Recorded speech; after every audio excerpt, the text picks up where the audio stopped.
the present, and the future. So I'd like to talk very briefly about history. Can you hear me? Let's talk a little bit about history. Inshallah. Now, I don't want to say that. Thank you. I know that we have a lot of brilliant young people in all segments of the society. And how many of them? أحب زيك السوداني هاي. And we're very grateful, for that من visibility السودان؟ من السودان؟ and the إن شاء boldness of young people to want to serve their community. And I would like to talk very briefly about the necessity of bringing our faith to bear on these positions as we enter into them. We have many public officials now that are actually Muslim. And of course, we've swelled the ranks of all of the other professions. What I would like to call upon us to do is make sure that we bring our faith along with us and have that resound and impact in a very powerful, visible way. All too often when we enter these arenas of power, we have to leave, or we choose to leave, our faith at the door for various reasons. No problem. There's no room to assert your identity as a viable practice Muslim, or at least we think that there isn't. And as a result, we don't. So it doesn't matter in the long run how many people we have in these positions if they are not bringing their values, and by the values, I mean their Islamic values with them as well. But I heard cheese was. And so history becomes a very important story that we must incorporate into the broader narrative He said of cheese was Muslims pork. in America. And that begins with us teaching ourselves about the history of Muslims in America. It didn't happen a few years ago. Why are you being It selective? happened a few centuries I didn't take me. ago. No. It's a history that we have systematically ignored for many different reasons. You don't film me filming. And when I get an opportunity, I Yeah, always but when like I to live this. remind us that when we do that, it's like fighting a battle with one hand behind your back. You're constantly reinventing the wheel. But there is an illustrious history of Muslims in this part of the world, right? Before enslavement even, before Columbus, before the United Nations and the Declaration of Human Rights, we have a history here in this country, a history of struggle and triumph in this country. People who had far less resources than we have today, but their faith was very powerful and very strong. And they carried that with great difficulty. Some of our scholars tell us that the early Muslims who were kidnapped and brought here to these shores, although they were enslaved, they actually fasted during Ramadan. They gave zakat during, Ramadan and other times, even though they had nothing themselves. But what they had, they shared, and they kept the faith alive. So part of the story that you need to teach ourselves and then make sure that our children know this history as well, that there is a viable presence of Muslims in America. And it is one that, specifically in the African American community, has survived despite the continuous onslaught, the times when people don't want to know that Islam is part of the movement fiber of American society. It is. Our foreparents were Muslim and continue to be Muslim despite the oppression and difficulty that it enslaved. That's a history.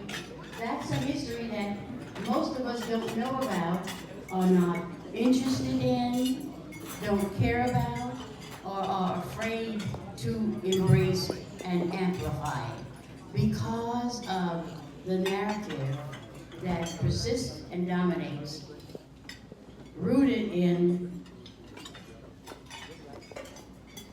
oppression, racism, and bigotry at the heart of this country. So when we say that these things that we see happening now are not our values, they are in fact our values. They are part of the founding values of this nation. And we as Muslims have come here from various parts of the world to establish ourselves, have to know that, so that we can work to make this a more perfect union. But we can't do that when we're in denial of the actual facts on the ground and the country that we call home and love. And we say these things because we love home, you know? And we have to speak these truths. Otherwise, we continue to live in an illusion. And it doesn't serve us or our neighbors at all to continue to live in denial. So it's empowering to know the history of the place that we call home. It's necessary that we know the history of the place we call home. And when we talk about these hard truths, it's not because we don't love our country. It is our country. We struggled and built this country. We are not going anyplace even, are we? Are we going anyplace? No. Are we going to continue to live in denial? No. So if we're not going to do that, then we have Me and Abdul Razak, we're going nowhere. shoulders to talk about the realities on the ground. I love those notes. And I do pay attention to them, unlike many people. Let her speak. Teach. So my message is that we cannot shy away from the realities on the ground, and especially now in this climate. You know, we are peaceful people. We love people, Go ahead. and we love our neighbors, and we know that many of our neighbors love us. But we also love justice. We love truth and justice. And without that, we are just going to be swallowed up by the dominant narrative that tells many lies about who we are as a country, who we are as religious communities in this country, and what have we not contributed to the better good. So I would encourage us to first and foremost inform ourselves about the history of the place we call home, the history of the place that we love, yeah? And when we inform ourselves, to make sure that our children are aware of the history, so that when they go out and join the larger society, you know, get into prestigious positions of power, that they are aware of the incredible responsibility that's on their shoulders, and that they cannot run away from that. And in fact, they are not inclined or want to run away from that, but they want to bring that forward as American citizens who are deeply in love with our society and want to make it a more perfect union. Finally, I would like to, at this point, I'm rather insisting. When we have these conversations, we never ever talk about the Native American community. And I think that it's rather shameful don't.